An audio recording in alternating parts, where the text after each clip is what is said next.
ایک دیوبندی مناظر کا دعویٰ ہے کہ امام ابو حنیفہ رحمہ اللہ کی کسی بیٹی کا نام حنیفہ نہیں تھا بلکہ ابو حنیفہ سے مراد حنیفہ والا، جیسا کہ ابو تراب سے مراد مٹی والا، ابو ہریرہ سے مراد بلیوں والا، ابو بکر سے مراد ہر کام میں پہل کرنے والا، لہٰذا ابو حنیفہ سے مراد ہے سیدنا ابراہیم علیہ السلام کی نسبت والا جو کہ حنیفہ تھے اور مشرکین میں سے نہ تھے۔ پلیز اس کی وضاحت فرما دیں۔ صدقے جاؤں جی، ابھی تک تو آپ لوگوں کو میگزینز کے اندر یہ کہانیاں کروا کے جاتے ہیں، یہ لکھوا کے جاتے ہیں کہ جی وہ امام حنیفہ رحمہ اللہ تعالیٰ کی ایک بیٹی تھی جی، وہ ایک مسئلہ امام حنیفہ سے ریزالو نہیں ہو رہا تھا تو ان کی بیٹی نے وہ مسئلہ بتا دیا، تو اس کی انہوں نے اس شرط پہ بتایا کہ جی آئندہ سے آپ کے نام کے ساتھ میرا نام لکھا جائے گا، تو اس وجہ سے ان کی ابو حنیفہ جو ہے وہ کنیت پڑ گئی۔ یہ آپ میگزینز کے اندر امام حنیفہ رحمہ اللہ کے اوپر جو نمبرز ریلیز کیے ہیں اس میں یہ باقاعدہ واقعات، یہ جب واقعات لکھے جا رہے تھے اس وقت آپ یہ کہ سارے مناظر کدھر تھے؟ اس وقت تو انجوائے کر رہے تھے ان ساری چیزوں کو آپ لوگ۔ اب آپ کو یاد آ گیا کہ یہ حنیفہ جو ہے یہ امام حنیفہ رحمہ اللہ تعالیٰ والا حنیفہ جو ہے یہ وہ حنیفہ ہے جو حضرت ابراہیم علیہ السلام والا حنیفہ ہے۔ پہلے تو تھوڑا پبلک کو سمجھا بھی دیں کہ یہ جو امام حنیفہ رحمہ اللہ تعالیٰ والا حنیفہ ہے نا، اس کے اینڈ پہ ہے آتی ہے جی، اور جو حضرت ابراہیم علیہ السلام والا حنیفہ ہے اس کے اینڈ کے اوپر الف آتی ہے۔ وہ الف تو خیر اس لیے آ جاتی ہے، ویسے لفظ ہے، یہ نام ہونا چاہیے ابو حنیف، یعنی دین حنیف والا۔ اگر آپ مذکر کے صیغے سے چلیں گے ابو حنیفہ، وہ بھی مونس کا صیغہ بھی چل جائے گا۔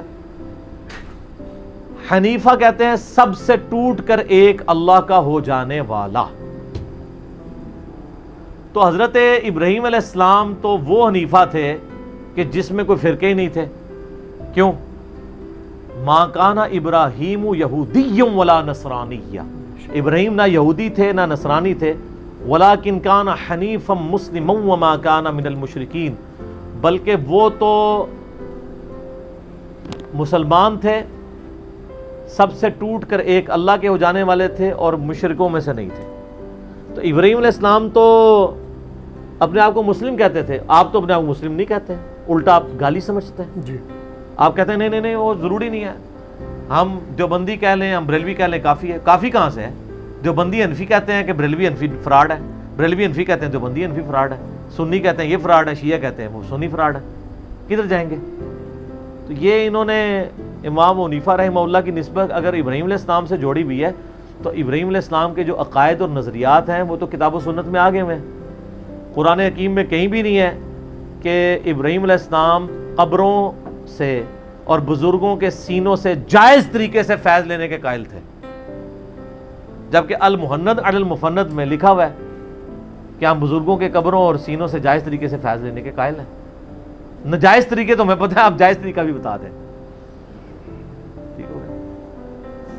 تو یہ سب کا سب یعنی غلط معاملہ ہے، یہ خام خواہ اس طرف نسبت کر رہے ہیں۔ ویسے آپ نسبت کریں، شوق سے کریں، اہل سنت والجماعت کو لکھتا رہے، اس سے کوئی سنی بن نہیں جائے گا۔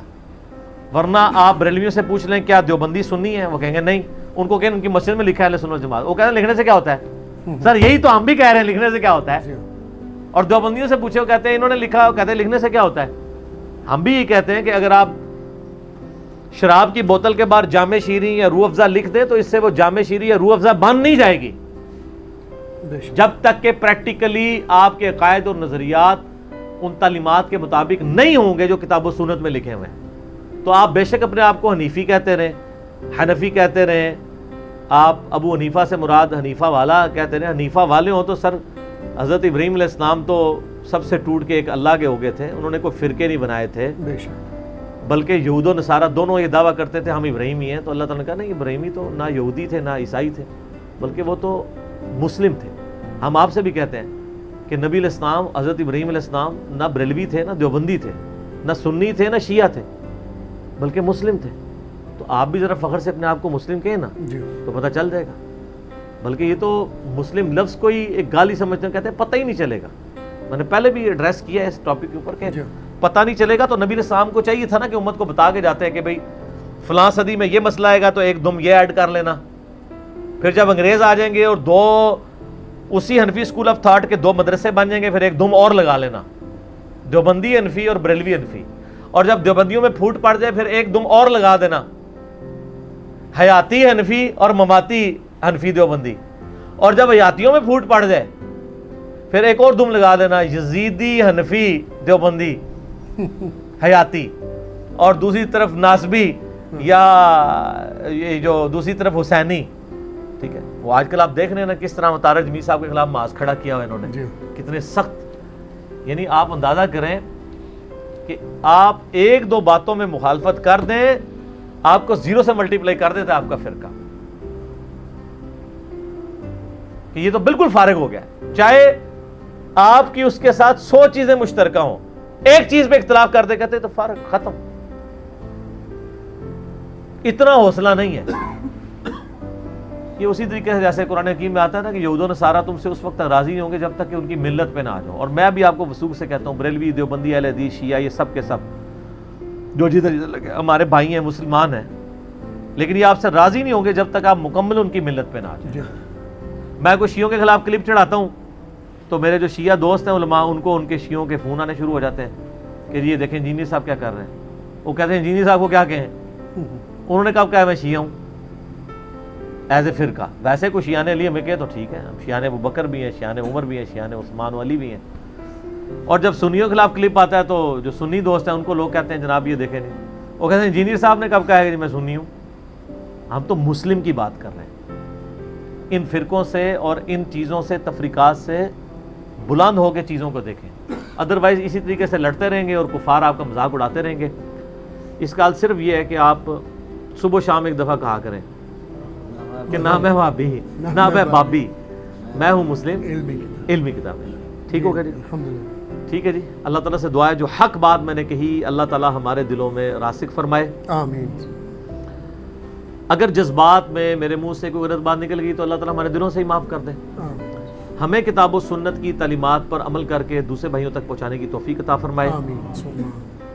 سبحانک اللہم و بحمدک، اشہد ان لا الہ الا انت، استغفرک و اتوب الیک، وما علینا الا البلاغ المبین. جزاکم اللہ خیرا. احسن الجزاء.